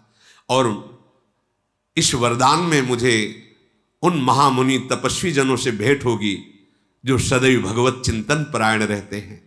उनकी सेवा का अवसर मिलेगा और आपके हृदय में शीतलता होगी क्योंकि आपने वरदान मांगा है, और पिता का यश होगा क्योंकि उनकी सत्य प्रतिज्ञा। मेरा तो अहोभाग्य, अहोभाग्य। कैकेयी जी सुनकर मुस्कुरा रही है। दशरथ जी के ऊपर पहाड़ का पहाड़ दुख टूट रहा है कि राम भी वही बोल रहे हैं जिससे मेरे प्राण निकल जाएंगे। महाराज तो बड़े धीर और गुणों के अथाह समुद्र हैं। इस तरह से एक छोटी बात के लिए दुख नहीं करना चाहिए। रघुकुल श्रेष्ठ भगवान श्री राम मधुर वचन बोल रहे हैं। कैकेयी जी इसलिए प्रसन्न हो रही कि उनकी चाही बात पूरी हो रही है। कैकेयी जी ने कहा कि राम, सत्य कहती हूं, अगर तुम वनवास चले जाओ तो अभी महाराज सुखी हो जाएंगे। कैसा कठोर हृदय भगवान अपने लीला पात्र का कर देते हैं। कैसा कठोर। सत्य कहती हूं, अगर तुम अभी वनवास की तैयारी करो तो अभी महाराज स्वस्थ हो जाएंगे। तात तुम्हारा कोई अपराध नहीं है जिस अपराध के कारण हमने मांगा हो। राम, तुम सबको प्यारे हो, पर हमारी इच्छा हुई तो हमने मांग लिया है। तुम्हारी बलिहारी जाती हो, पिता की आज्ञा का तुम अक्षरशः पालन करो। मुख से तो वचन ऐसे बोल रहे, हृदय में बड़ा जहर भर गया है। कुशंग कितना बड़ा षड्यंत्र रच सकता है, देख लो। एक दासी के कुशंग से ऐसी परम पावन हृदय वाली माता के हृदय में कैसी कठोरता आ गई। जो भरत जी की माता है, प्रेम समुद्र भरत जिनके गर्भ में पले हुए, वो माता कैकेयी राम जी को प्राणों से भी अधिक प्यार करती रही हैं, पर कुशंग का ये स्वरूप। इसीलिए नरक का वास मिल जाए अच्छा, दुष्ट का संग न मिले, कुशंग न मिले, नहीं इष्ट गुरु साप से विमुख करा देता है। मूर्छा दूर हुई महाराज दशरथ जी की। राम राम राम, देखा सामने राम। उठ के तो बैठ नहीं सकते, इशारे से भगवान को छाती से लगा लिया। स्नेह से विकल होकर अश्रुओं से अभिषेक कर रहे हैं, जैसे सांप को खोई हुई मणि मिल गई हो। महाराज दशरथ के आंसुओं से भगवान का श्रीअंग अभिषिक्त हो रहा है। बोलना चाहते हैं, कुछ बोल नहीं पाते हैं।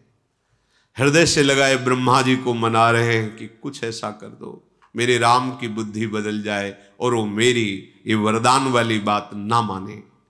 फिर महादेव जी को कहते हैं, सदैव आज तक आपने हमारे जो जो मन में आया है वो सब किया है। हे शिव, हे आशुतोष, हे औढ़रदानी, कृपा करो अपना सेवक जानकर और मेरे राम के हृदय में प्रेरणा कर दो कि मेरी बात वो ना माने,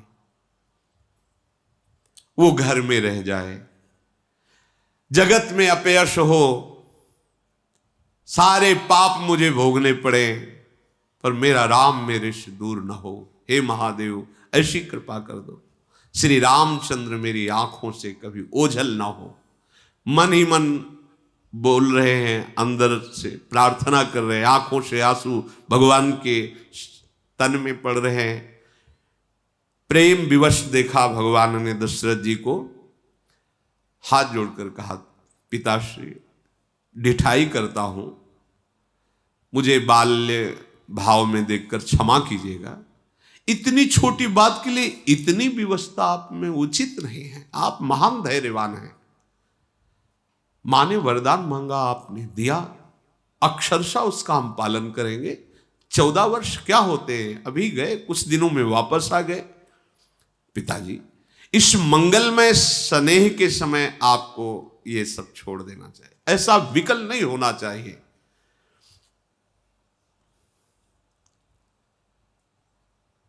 प्रभु का एक एक रोम पुलकित हो रहा है पिता की आज्ञा पालन करने के उत्साह में।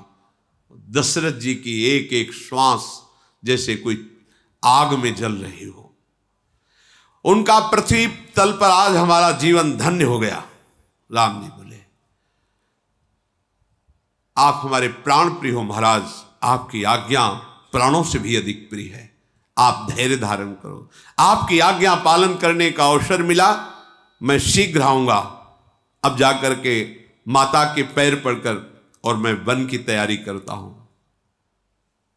महाराज के हृदय से प्रभु प्रगट में से अपने को छुड़ाया, चरणों में प्रणाम किया और निकल पड़े। ये बात बिजली की तरह दौड़ गई पूरी अयोध्या में कि ये तो क्या हो गया। कैकेयी जी ने 14 वर्ष का वनवास मांग लिया भगवान श्री राम का। जो सुनता है वो ऐसे जैसे किसी वृक्ष को काट दिया, ऐसे धड़ाम से गिर जाता। अयोध्यावासी भगवत प्रेमी महात्मा है सब, नर नारी बालक वृद्ध। राम को 14 वर्ष का वनवास, हा राम, सब गिर पड़ते। विषाद पूरी अयोध्या में मानो डेरा डाल दिया, किसी को धैर्य नहीं है। भरत जी का राज्याभिषेक, राम जी का 14 वर्ष का वनवास, कैकेयी जी ने वरदान मांग लिया है। जहां तहां लोग एकत्रित होकर के, यद्यपि पूज्य पद पर कैकेयी जी पर सब गालियां दे रहे हैं अयोध्यावासी।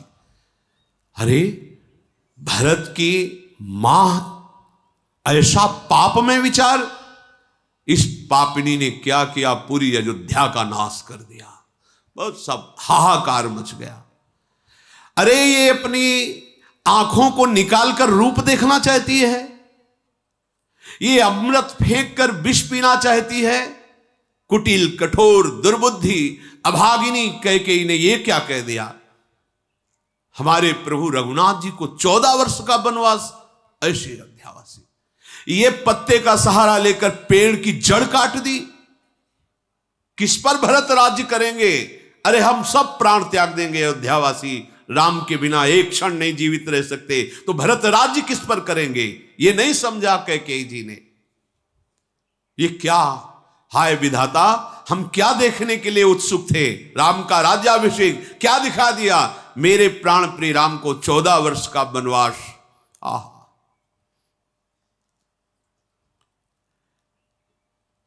हमें पता है विधाता तू कैकेयी की आड़ में हम सबको महान दुख तो ही दे रहा है। कोई माथे पे हाथ रख के बैठा रो रहा है, कोई जीभ को दांतों तले दबा करके कि अब बोलने की क्या बात रह गई, रो रहा है। कोई कह रहा है हाय मेरे सारे पुण्य नष्ट हो गए, अगर मेरे पुण्य प्रताप होते तो मैं देखता कि राम राजा बने हुए।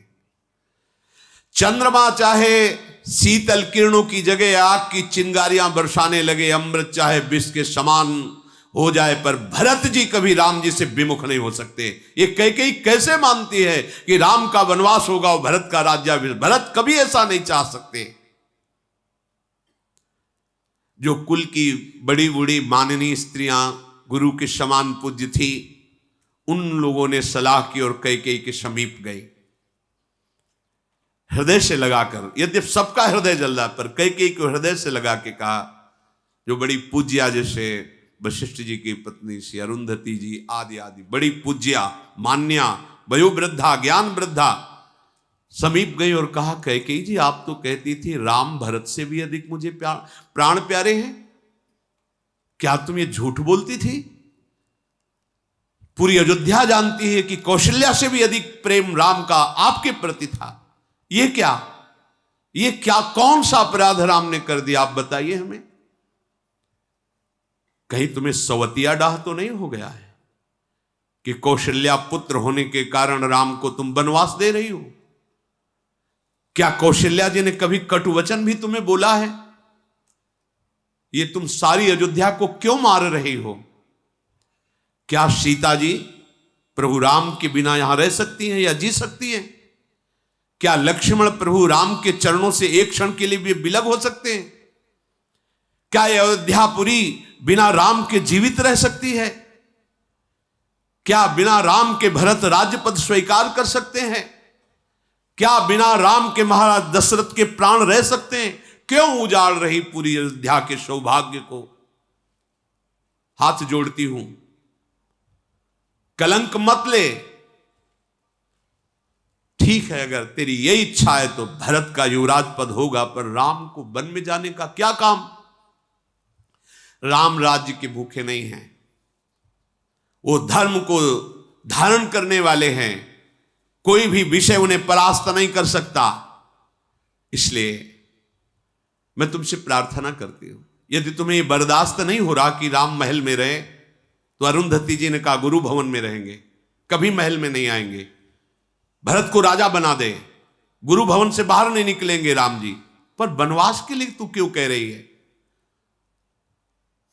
अगर तू मेरी बात नहीं मानी तो तेरे हाथ में कुछ नहीं लगेगा, तेरा दुर्भाग्य प्रकट होगा, संसार तेरी हंसी उड़ाएगा।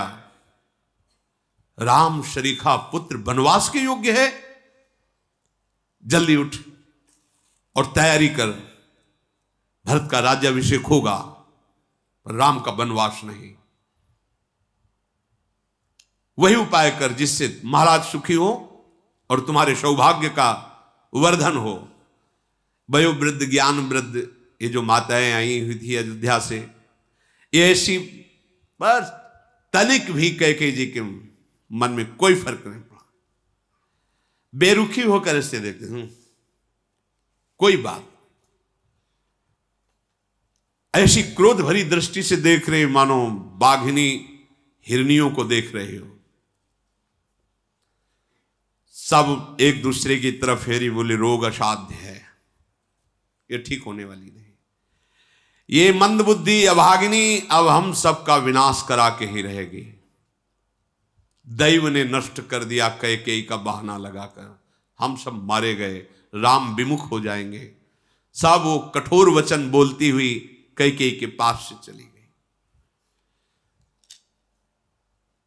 सभी नगरवासी विषाद में हैं और महाराज रघुनाथ जी तो ऐसे प्रसन्न हुए जैसे राज्याभिषेक के समय कोई अन्य प्रसन्न होता है। महाराज प्रसन्न नहीं हुए राम जी। जब राज्याभिषेक की बात सुनी तो उन्होंने कहा इस वंश में एक ही अनीति है, हम चारों भाई साथ जन्मे, साथ खेले, साथ सब संस्कार हुआ, पर राजा मुझे क्यों बनाया जा रहा है? ये हमारे प्रभु का स्वभाव है। जब सुना वनवास और भरत का राज, उछलते हुए कौशल्या जी के महल की तरफ जा रहे हैं। बहुत प्रसन्नता, कोई शोक नहीं है। देखा मुस्कुराते हुए रघुनाथ जी आ रहे, कौशल्या जी दौड़ पड़ी। अभी बड़े बड़े महल, वहां सूचना नहीं पहुंची। अभी कौशल्या जी ने तत्काल हृदय से लगा के माथा चूमा, मेरे लाल आज मैं बहुत खुश हूं। हृदय से लगाया, प्रेमवश माता के स्तनों से परम पावन दुग्ध राम जी का अभिषेक कर रहा है। महान आनंद, जैसे किसी कंगले को कुबेर पद प्राप्त हो जाए। बेटा आज मुझे वो सुख मिल रहा है, जल्दी करो। गुरुदेव ने जितने विधान बताए हैं वो सब विधान करना है। पूरी अयोध्या चाहती है जिस समय राज्याभिषेक होगा ना तुम्हारा, पूरी अयोध्या आनंदित हो जाएगी। देखो अब विलंब मत करो। तात जाऊं बलि बेग नहाओ, जो मन भाव मधुर कछु खाओ। देखो हमें पता है राज्याभिषेक में बहुत समय लगता है, जल्दी ना हो। हम कुछ बाल भोग बनाए, आप पाओ, फिर गुरु की आज्ञा के अनुसार राज्याभिषेक में जाओ। बहुत समय लगता है, तुम भूखे रहोगे और हमें अच्छा नहीं लगेगा। जल्दी जल्दी हम तुम्हें कुछ पवा देती हैं, स्नान करो जल्दी। भगवान गंभीर मुद्रा में खड़े, रघुनाथ तुम मेरी बात क्यों नहीं मान रहे? आज तक तो ऐसा नहीं हुआ। बात कहते ही तुम कहते थे जो आज्ञा, लेकिन इस समय तुमने उत्तर क्यों नहीं दिया? प्रभु ने कहा मां थोड़ा धैर्य धारण करना, जो मैं बात कहने जा रहा हूं। क्या क्या बात कहने जा रहे हो? मां मुझे पिताजी ने 14 वर्ष का बन, बस वो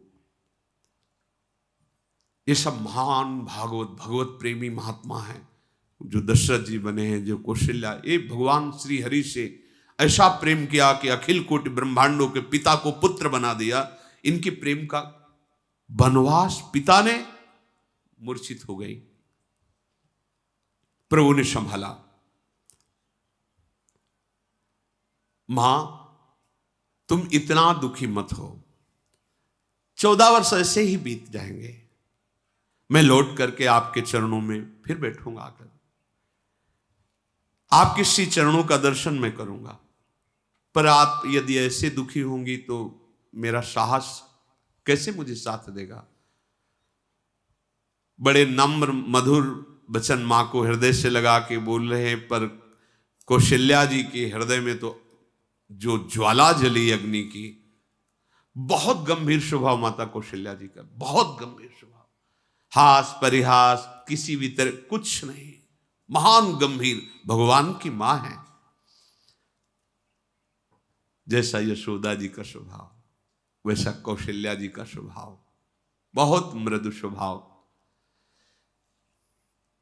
थर थर कांप रहा है शरीर कौशल्या जी का। बहुत धैर्य धारण किया, हिम्मत की, गदगद वाणी से कहा पुत्र तुम तो महाराज को प्राणों से भी अधिक प्रिय हो।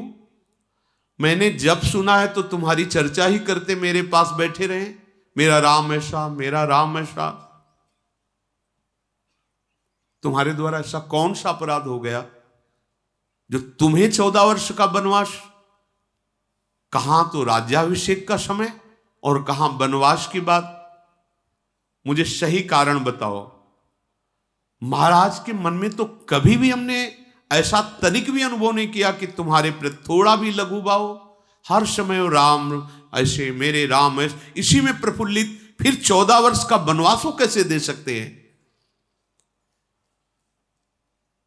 प्रभु कुछ बोल नहीं पा रहे थे तो सुमंत्र जी का पुत्र खड़ा इशारा किया, तो उसने हाथ जोड़ करके बताया कि माता कैकेयी ने 2 वरदान, एक भरत को राजगद्दी, दूसरा श्री राम को 14 वर्ष का वनवास। कौशल्या जी के हृदय की जो दशा हो रही वो तो वात्सल्य समुद्र है, पर हर मां जिसको ऐसा अपने पुत्र से प्रेम हो और वो पुत्र सुखपूर्व, आज तक प्रभु ने दुख सुना ही नहीं, देखने की तो बात है, और उनको 14 वर्ष का वनवास, कुछ सुहाई नहीं दे रहा। बस शरीर में कंप है, आंखों में अश्रु है, और राम जी को अपने हृदय से पकड़े हुए हैं। बेटा यदि मैं कुछ भी बोलती हूं तो धर्म सामने खड़ा है, क्योंकि मैं एक पतिव्रता हूं। पतिव्रता अपने पति के प्रतिकूल वचन बोल ही नहीं सकती। मेरी दृष्टि में राम और भरत दोनों समान हैं। मैं बलिहारी जाती हूं, पिता ने जो आज्ञा की है तुम्हें करना चाहिए, पर यदि पिता ने आज्ञा की है तो पिता की आज्ञा से भी 100 गुना बढ़कर माता की आज्ञा होती है। मैं आज्ञा करती हूं कि तुम वनवास मत जाओ, माना पिता की आज्ञा सर्वोपरि होती है, पर तुम्हें पता होना चाहिए, तुम शास्त्रज्ञ हो, पिता की आज्ञा से 100 गुना बढ़कर माता की आज्ञा होती है। मैं आज्ञा करती हूं तुम्हें वनवास नहीं जाना, पर यदि जैसा मंत्री पुत्र ने बताया कि माता कैकेयी भी राजी है, तो फिर मैं बलिहारी जाती हूं, माता और पिता दोनों यदि राजी हैं तो तुम्हें वनवास जाना ही चाहिए। कैसा धर्म है, कैसा हृदय है। तात केवल पिता की आज्ञा होती तो मैं बिल्कुल जाने नहीं देता। जाओ, सैकड़ों अयोध्याओं से भी बढ़कर तुम्हें सुख प्रदान करने वाला वन बनेगा, ये मेरा आशीष है। जहां तुम रहोगे सदैव आनंद ही आनंद रहेगा।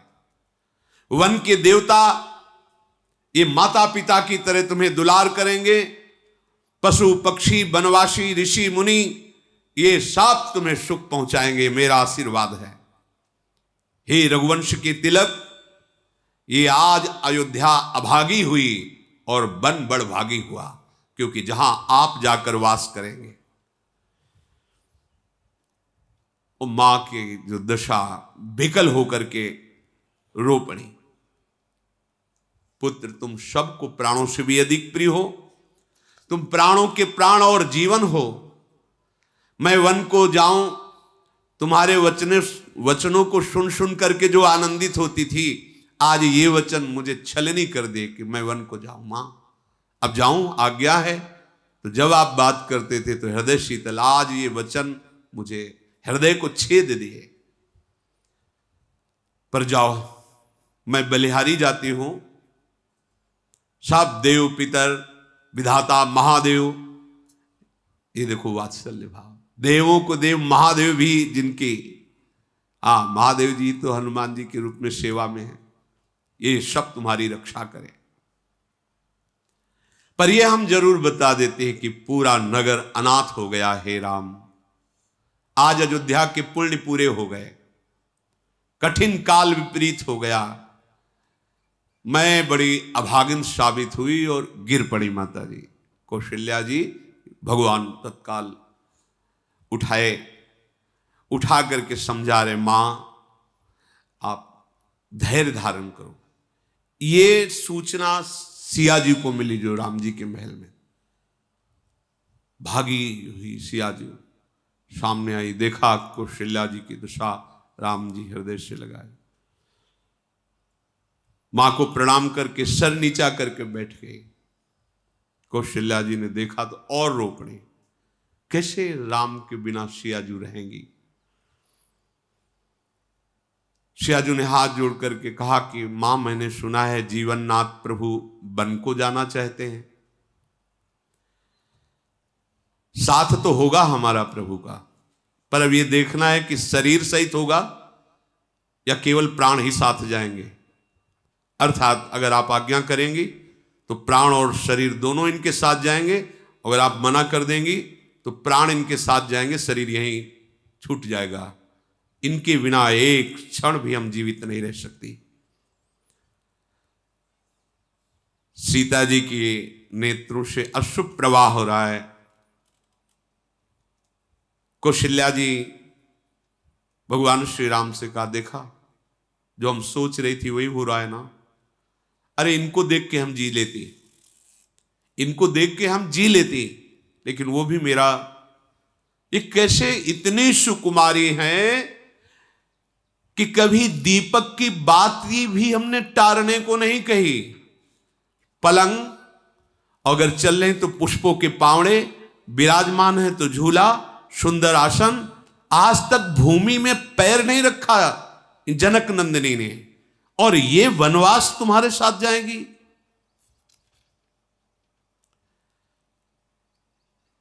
कैसे वनवास? कैसे?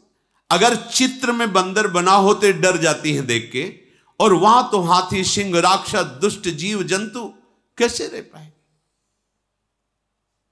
ये क्या ब्रह्मा जी मुझे दिखा रहे हैं?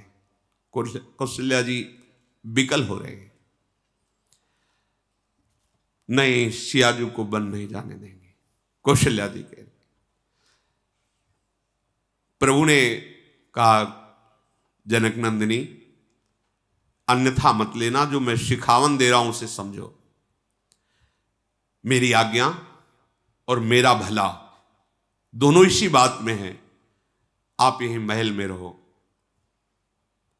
जब महल में रहोगी तो मेरी मां को सहारा मिल जाएगा, तुम्हारे दर्शन से उनकी विराग्नि शांत होगी। जब मां हमारी बात करके रोए तब तुम उनको पुरानी इतिहास की कथाएं बड़े बड़े महापुरुषों की सुनाकर सांत्वना देना। मेरी आज्ञा का पालन करो, तुम्हें वनवास में नहीं जाना। मैं पिता के वचन को सत्य करके शीघ्र ही वापस आऊंगा। यदि हठ करोगी तो तुम्हें बहुत दुख मिलेगा। पता है, कड़ाके की धूप, ठंडी वर्षा, हवा, सर्प, बिच्छू, भयानक भूमि, जंगल, कुश, कंकड़, इन पे तुम चल पाओगे? चलब पयादि बिनु पद त्राना। वनवास कैसे करना है? नंगे पैर, कोई पादुका नहीं पहननी है।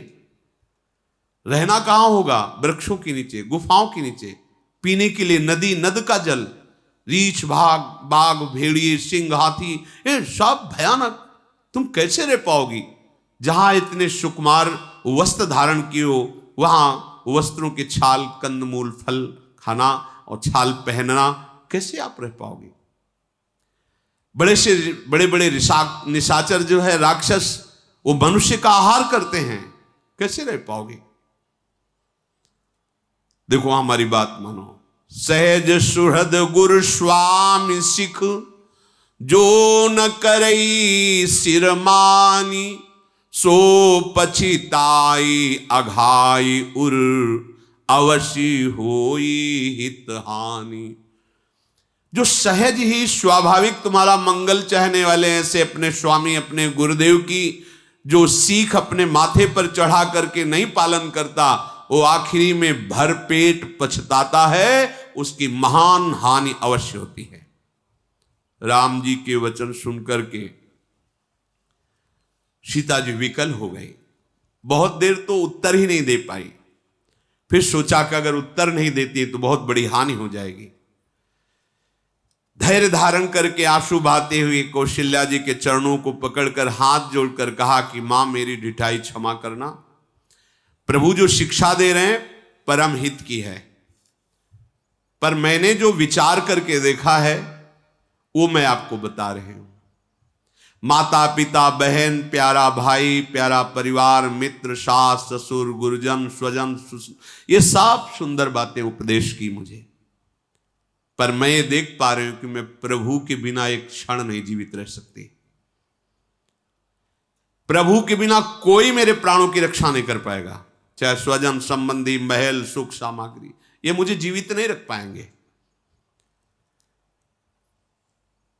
मां, क्या जीव के बिना देह रह सकती है क्या?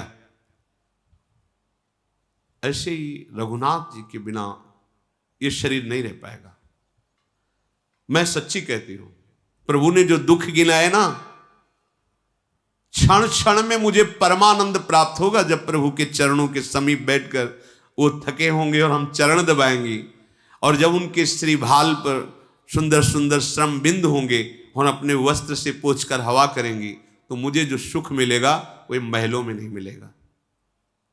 आपके पैर पड़ करके कहती हूं कि प्रभु को आज्ञा कीजिए और आप भी आज्ञा कीजिए, मैं प्रभु के बिना जीवित नहीं रहूंगी। अगर आपने ना कहा तो अभी मेरा हृदय फट जाएगा, आप देख लेना।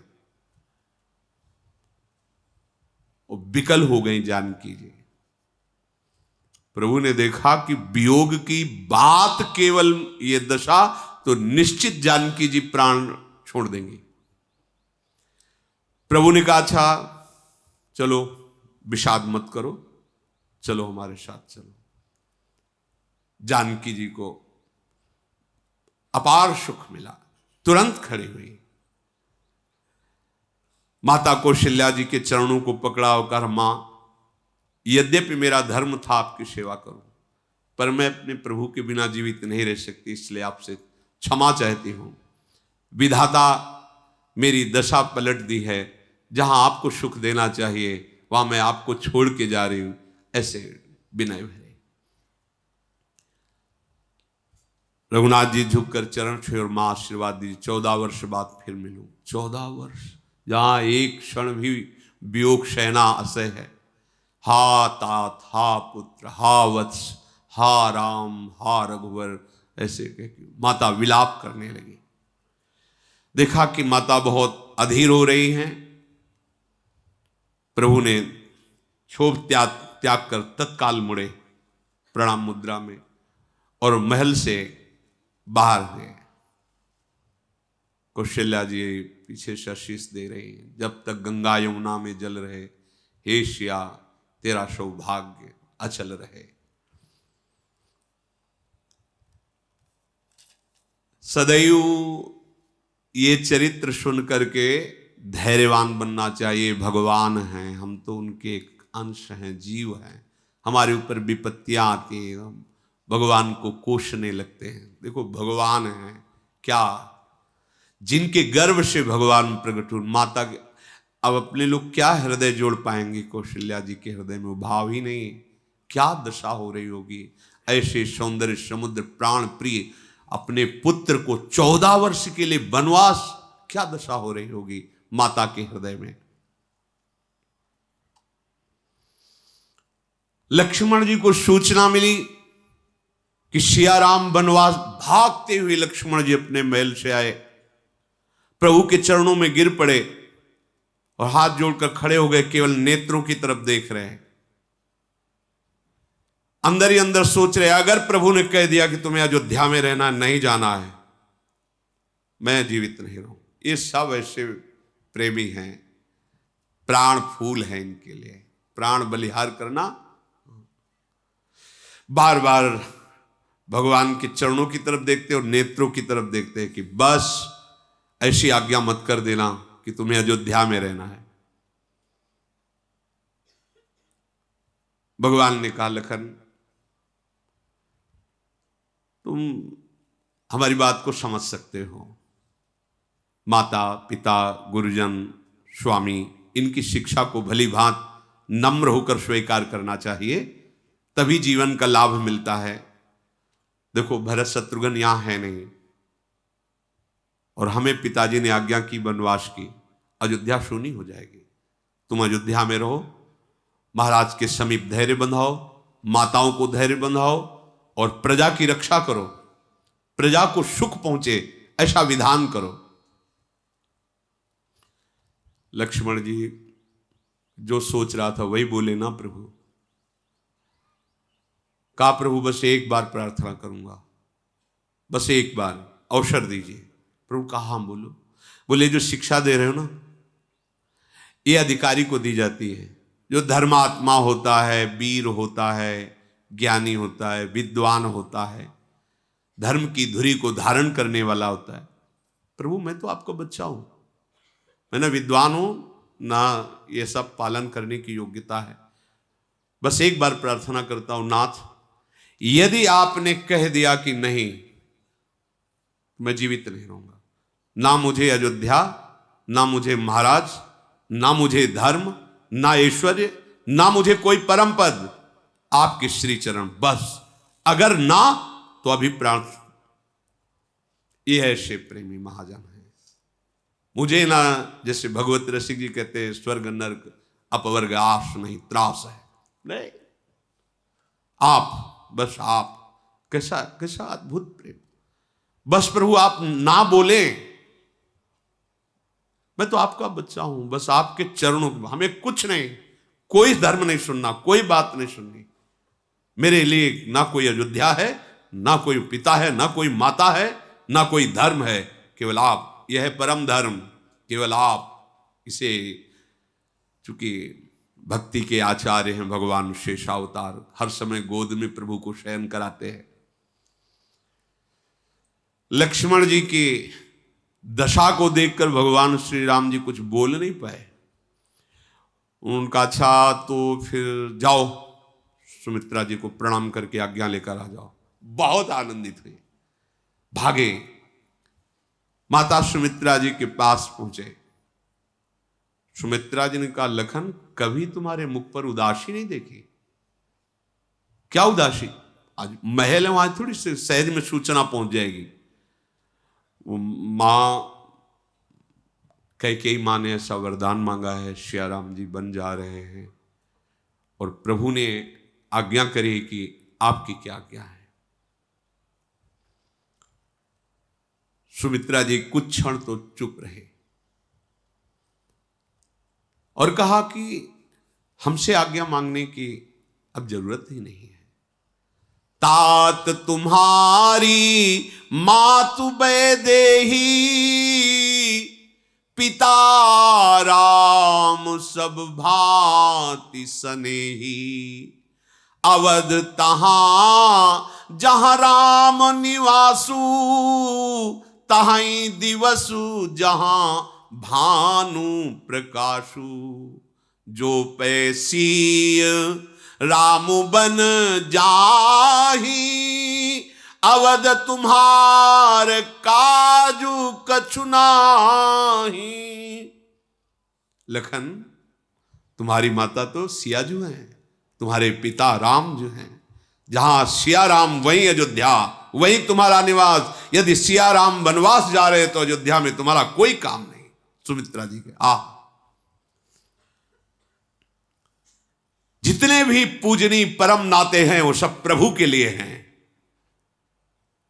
पूजनीय प्रिय परम जहाते, सब मानी है राम के नाते। अस जिय जान संग बन जाहू, ले हुतात जग जीवन लाहू। भूरी भाग भाजन भयो, मुई समेत बलि जाऊं। जो तुम्हारे मन छाण छल, कीन राम पद ठाऊं। धन्य है माता। क्या कह रही? जितने भी पूजनीय हैं, परम प्रिय नाते हैं, उन सब की पूर्णता भगवान के चरणों में प्रेम हो जाना है। जाओ तात, साथ में सियाराम के वन में जाओ और सदैव उनकी सेवा में तत्पर रहना। आज मैं धन्य हो गई, आज मेरा गर्भ धारण करना धन्य हो गया, क्योंकि तुम्हें बिना छल कपट के प्रभु श्री राम के चरणों में प्रेम है। पुत्रवती जुवती जग सोई, रघुपति भगतु जासु सुत होई। न तरु बांझ भली बादी बियानी, राम विमुख सुत ते हित जानी। संसार में वही स्त्री पुत्रवती कहलाती जिसका पुत्र भगवान का भजन करने वाला हो, धर्म से चलने वाला हो। अगर भगवान का भक्त नहीं, राम विमुख पुत्र हुआ तो बांझ रहना अच्छा था, पुत्र ना होता। पशु की भांति उसका बियाना अर्थात पुत्र प्रसव करना व्यर्थ हो गया। आज मैं मां कहलाने योग्य हूं कि तुम भगवान के चरणों में प्रेम करते हो। जाओ सुखपूर्वक सदैव सियाराम की सेवा में रहना। शेष चर्चा आगे। श्री राधा वल्लभ।